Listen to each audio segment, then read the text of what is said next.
मी नाशिकमधून आहे। नाशिकच्या मध्यवर्ती कारागृहामध्ये कैद्याची आत्महत्या झाली आहे। कारागृहामध्ये गळफास घेऊन आता जीवन संपवले। कैद्याच्या आत्महत्येचं कारण मात्र अद्याप अस्पष्ट आहे। बलात्कार प्रकरणामध्ये या आरोपीला अटक झालेली होती।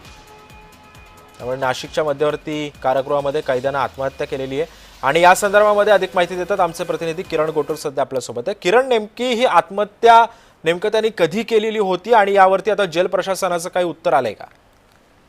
सिद्धेश, काल रात्रीच्या वेळेस ही घटना घडलेली आहे अशा पद्धतीचं प्राथमिक माहिती मिळत आहे। एका अल्पवयीन मुलीच्या बलात्कार घटनेमध्ये या आरोपीला अटक करण्यात आलेलं होतं आणि तो गेल्या 1 वर्षापासून नाशिकच्या या मध्यवर्ती कारागृहामध्ये होता। काल अचानक त्यांनी गळफास घेऊन कारागृहामध्ये आत्महत्या केलेली आहे। आत्महत्येचं अद्याप कारण अस्पष्ट आहे। या सगळ्या घटनेनंतर नाशिक रोड पोलीस स्टेशनचे वरिष्ठ अधिकारी पोलीस हे घटनास्थळी दाखल होऊन या सगळ्या संदर्भात चौकशी करत आहेत आणि या सगळ्या संदर्भात नाशिक रोड पोलीस ठाण्यात सुद्धा गुन्हा दाखल करण्यात आलेला आहे। त्यामुळे सगळ्या चौकशीमध्ये काय समोर येतं हे बघणं महत्त्वाचं असणार आहे। धन्यवाद किरण, तुम्ही दिलेल्या अधिक माहितीबद्दल।